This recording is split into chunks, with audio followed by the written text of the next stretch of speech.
So hello guys, welcome back to the video. CGL re exam जो 14 अक्टूबर को होने वाला है वो स्टूडेंट के सामने बहुत बड़ी दिक्कतें क्रिएट कर रहा है। अब ये दिक्कत है रिगार्डिंग रीशेड्यूल। एसएससी ने बहुत सारे ऐसे स्टूडेंट हैं, मेरे पास ढेरों मैसेज आए हैं जिनमें बच्चों का ये कहना है कि हमारा एग्ज़ाम बिल्कुल स्मूथ गया था, उनके सिस्टम में कोई भी लैग नहीं था, उनका माउस भी प्रॉपरली वर्क कर रहा था, ना ही उनके सेंटर पे कोई मैल प्रैक्टिस हुई थी जैसे सॉल्वर वगैरह कोई पकड़ा गया था। ठीक है, और सबसे इम्पॉर्टेंट बात, उनके सेंटर पे आग भी नहीं लगी थी। फिर भी एसएससी ने उनका एग्ज़ाम रीशेड्यूल कर दिया। अब ये किस बेसिस पे करा है एसएससी ने, ये कोई नहीं बता सकता। ठीक है, क्या ठीक है, कौन सा नशा करके एसएससी ये करता है ये कोई नहीं बता सकता। ठीक है, अब ये तो हुई एसएससी की बात। दूसरा सबसे इम्पोर्टेंट डाउट जो स्टूडेंट के दिमाग में है वो ये है कि उनको एग्ज़ाम में अपीयर होना है या फिर नहीं होना है। ठीक है, तो मैं आपको क्लियरली बता दूं, आपको एग्ज़ाम देने जाना पड़ेगा, आपको एग्ज़ाम में अटेंडेंस देनी पड़ेगी, आपको एग्ज़ाम में अपीयर होना पड़ेगा। इसका रीज़न क्या है? अगर आप एग्ज़ाम में अपीयर नहीं होगे तो क्या होगा, आपकी आंसर की भी रिलीज़ नहीं होगी, आंसर की भी रिलीज़ नहीं होगी और आंसर की में आपको एब्सेंट बता दिया जाएगा। ठीक है, अब ये मैं किस बेसिस पे बोल रहा हूँ, रिसेंटली सिलेक्शन पोस्ट में 60,000 बच्चों का, ठीक है, री एग्ज़ाम हुआ था।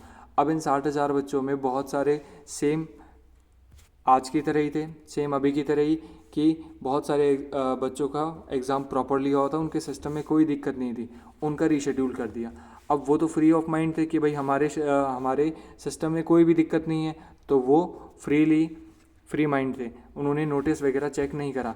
अब क्या हुआ, वो एग्ज़ाम देने नहीं गए, उनका एग्ज़ाम में एब्सेंट लग गया। अब जब वो आंसर की चेक करते हैं तो आंसर की में एब्सेंट शो कर देता है। तो ये साफ साफ प्रूफ है कि अगर आपका री एग्ज़ाम शेड्यूल हो चुका है तो आपको देने जाना पड़ेगा। अब दूसरी बात करें कि माइंडसेट की, ठीक है, तो माइंडसेट तो पूरी तरह बिगड़ा हुआ है। कारण क्या है, 13 तारीख को एनटीपीसी का CBT 2 है, तो बहुत सारे स्टूडेंट का माइंडसेट ऐसे ख़राब है।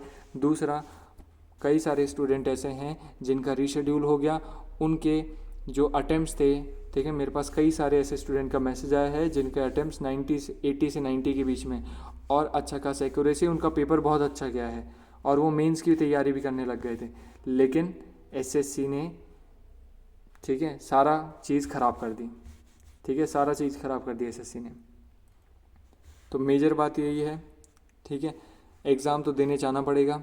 अब आपके पास दो तरीके हैं, ठीक है। इसका सोल्यूशन क्या है? मेजर सोल्यूशन ये है कि आप थोड़ा सा पॉजिटिव एटीट्यूड दिखाएं और थोड़ा सा पॉजिटिव होके जो भी दिन बचे हैं उनमें अपना रिवीजन स्टार्ट कर दें। ठीक है, इसका और कोई सोल्यूशन नहीं है। दूसरा, एक, ठीक है, सेकंड ऑप्शन ये हो सकता है आप एसएससी को मेल कर दें। ठीक है, जो भी आपका रीजनल मेल आईडी एसएससी ने प्रोवाइड कर रखी है उसके बेसिस पे आप एसएससी को मेल कर दें। बट इसका मेरे अकॉर्डिंग कोई भी सेंस नहीं बनता है। कारण क्या है, किसी भी मेल का कोई रिस्पांस नहीं आता है। ठीक है, अब एसएससी ने दिक्कत कर दी है भाई, जिन्होंने ग्रीवेंसेस अप्लाई करी थी ना कि भाई हमारे सेंटर में मैल प्रैक्टिस है, कईयों के तो उनका ही रीशेड्यूल नहीं हुआ और जिनका प्रॉपरली हुआ है उनका रीशेड्यूल कर दिया। तो एसएससी का कुछ भी श्योरिटी है ही नहीं, टोटल अनसर्टेन है पूरा अपना एसएससी। क्लियर है गाइस? तो मेजरली यही है कि अगर आपका रीशेड्यूल हो गया है तो आपको एग्ज़ाम देने जाना पड़ेगा और एक पॉजिटिव माइंडसेट के साथ प्लीज़ अपना रिवीजन स्टार्ट कर दो। ठीक है, क्योंकि एसएससी के भरोसे कुछ भी नहीं चल सकता, पूरा सारा चीज़ ख़राब कर रखा है एसएससी ने। ठीक है, सो थैंक यू गाइस।